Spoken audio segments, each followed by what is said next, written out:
Hello और welcome. Today हम discovery और एनलाइटनमेंट की जर्नी पर एम्बार्क कर रहे हैं। टेम्पल ट्रेजरी ये आपके लिए लेकर आया है। हमें templetreasury.com पर मिलें।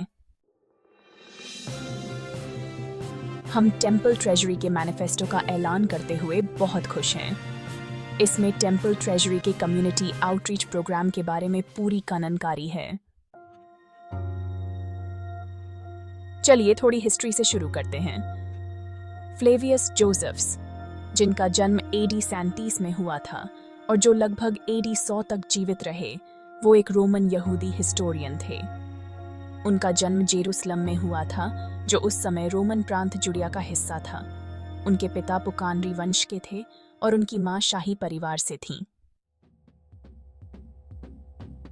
जोसेफ्स को उनकी राइटिंग्स के लिए सबसे ज्यादा काना कानता है, स्पेसिफिक कर एंटिक्विटीज ऑफ द ज्यूज के लिए, जो एक डिफिनिटिव वर्क बन गई है।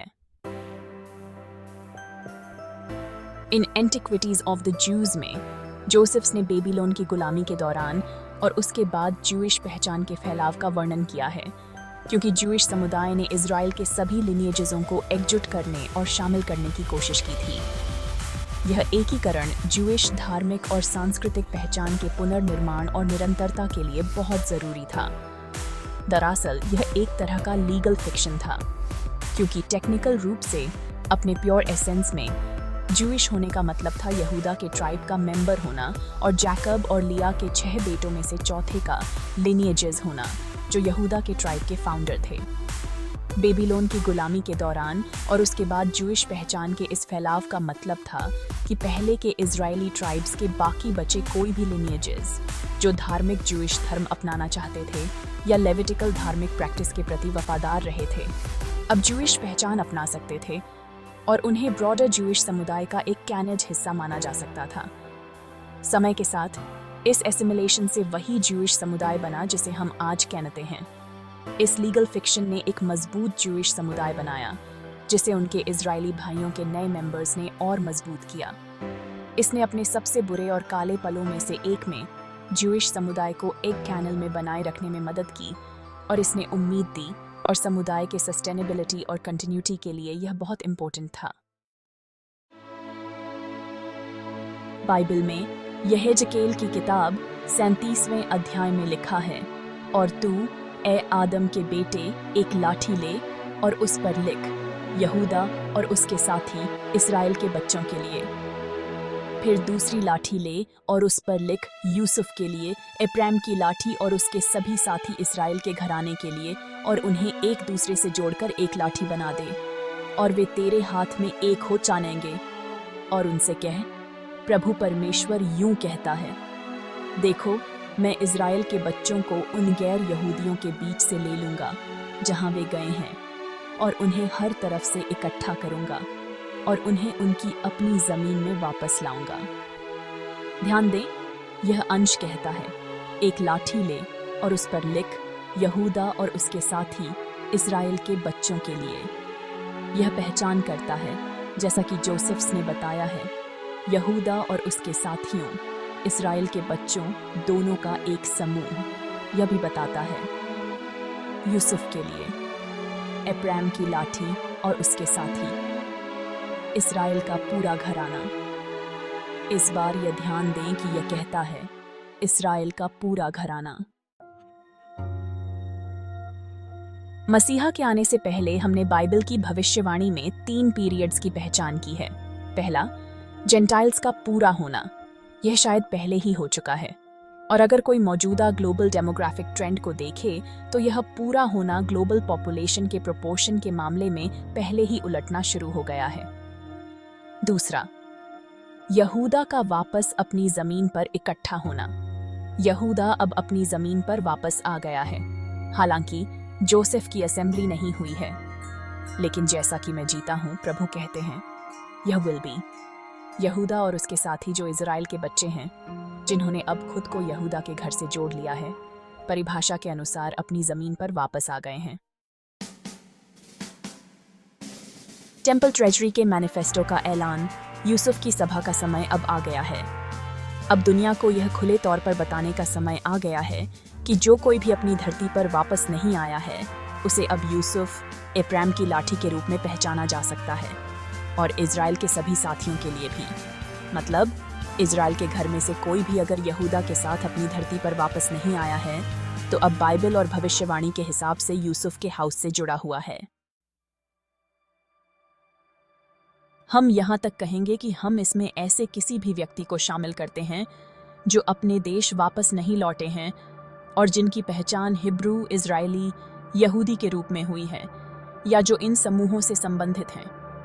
भले ही वे दूसरी संस्कृतियों में घुल मिल गए हों, साथ ही दूसरे समूह जिनका इजराइल से कोई संबंध नहीं है, लेकिन उन्होंने खुद को इजराइल के लोगों के साथ जोड़ लिया है या उनके साथ जुड़ने का इरादा रखते हैं। यह एक सबको साथ लेकर चलने वाला आंदोलन है। अब हम इन सभी समूहों को स्वीकार करते हैं, साथ ही किसी भी ऐसे व्यक्ति को भी जो जोसेफ, एफ्राइम की छड़ी और इजराइल के सभी लोगों के साथ उनके साथी के रूप में जोसेफ के घर में शामिल होना चाहते हैं। यह आंदोलन और हमारा मिशन एक ऐसा आउटरीच प्रोग्राम है जिसका मकसद एक साझा समुदाय की पहचान बनाना और जोसेफ के घर के इकट्ठे होने के समय को लाना है जिसकी भविष्यवाणी की गई थी। यह 3 स्टेप से शुरू होगा। पहला, आइडेंटिटी की अनाउंसमेंट और सर्च, यह अभी हो रहा है। दूसरा, कॉमन कम्युनिटी आइडेंटिटी और एक्सेप्टेंस की ग्रोथ। और तीसरा, एक फ्रेंडली होस्ट नेशन के अंदर असेंबली। जैसे जैसे हाउस ऑफ जोसेफ की एक कॉमन पहचान सामने आने लगेगी, उसमें जूडा की संस्कृति और गैदरिंग से कई अलग अंतर होंगे। हाउस ऑफ जोसेफ का जूडा से बहुत अलग इतिहास और कल्चरल एक्सपीरियंस रहा है। इस वजह से करंट हाउस ऑफ जोसेफ में कई अलग एथनिसिटीज और धार्मिक एक्सप्रेशन के फॉर्म्स पाए जाते हैं। हाउस ऑफ जोसेफ एक धर्म से ज्यादा एक नेशनल पहचान है। लेविटिकल कोड एक नेशनल कॉन्स्टिट्यूशन और इकोनॉमिक मॉडल ज्यादा होगा, न कि एक नेशनल धर्म। हालांकि इजराइलाइट रेस्टोरेशनिज्म और गॉस्पेल ऑब्जर्वेंट इजराइलाइट रेस्टोरेशनिज्म दोनों के एडहेरेंट मौजूद होंगे, साथ ही जूडाइज्म अपने सभी रूपों में और मेसायानिक जूडाइज्म भी। दूसरे बिलीफ फॉर्म्स के एडहेरेंट भी होंगे। कॉमन डिनोमिनेटर ये है कि सभी लेविटिकल कोड को अपनी पहचान के लिए सेंट्रल मानेंगे और स्वीकार करेंगे। हिस्टोरिकल एक्सपीरियंस में अंतर के कारण रेबिनिकल जूडाइज्म और क्रिश्चियनिटी दोनों के कई कल्चरल प्रैक्टिसेस लागू नहीं होंगे, क्योंकि दोनों सिस्टम्स में कई डेवलपमेंट हुए हैं जो लेविटिकल कोड में नहीं मिलते। तो जैसे जैसे हाउस ऑफ जोसेफ फिर से इकट्ठा होता है, कम्युनिटी के ज़्यादातर लोगों के लिए ऐसे प्रैक्टिसेस और बिलीफ्स अपनाने का कोई हिस्टोरिकल क्राइटेरिया नहीं है जो स्क्रिप्चर में नहीं मिलते। इसलिए इन कल्चरल लेगेसीज को ऐसी कम्युनिटी में शामिल करने की कोई ज़रूरत नहीं है जिसके पास ये लेगेसीज नहीं रही हैं।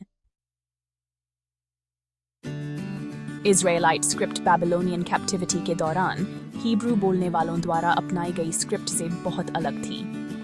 हाउस ऑफ जोसेफ को ओरिजिनल स्क्रिप्ट पर लौटना चाहिए। दोनों स्क्रिप्ट्स स्कूलों में पढ़ाई करनी चाहिए और पब्लिक साइनेज पर इस्तेमाल की करनी चाहिए। हालांकि बच्चों को हमारी एंसेस्ट्रल स्क्रिप्ट का इस्तेमाल करते हुए बड़ा होना चाहिए। आज जूविश हॉलिडेज मैथमेटिकली निर्धारित किए जाते हैं।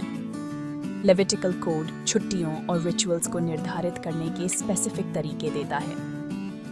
हमें इस सिस्टम पर लौटना चाहिए। यहूदा के घराने के लिए वे सीधे अपनी जमीन पर लौट गए। यूसुफ के घराने और पूरे इजराइल के घराने के लिए एक अलग रास्ता होगा। यहेजकेल 20:34, मैं तुम्हें राष्ट्रों से लाऊंगा और उन कंट्रियों से इकट्ठा करूंगा जहां तुम बिखरे हुए हो, एक ताकतवर हाथ और फैले हुए बांह के साथ और उंडेले गए क्रोध के साथ। 33, मैं तुम्हें राष्ट्रों के जंगल में विल ब्रिंग। यहेजकेल 20:33, जब तुम मेरी छड़ी के नीचे से गुजरोगे तो मैं तुम्हें देखूंगा और मैं तुम्हें वाचा के बंधन में विल ब्रिंग।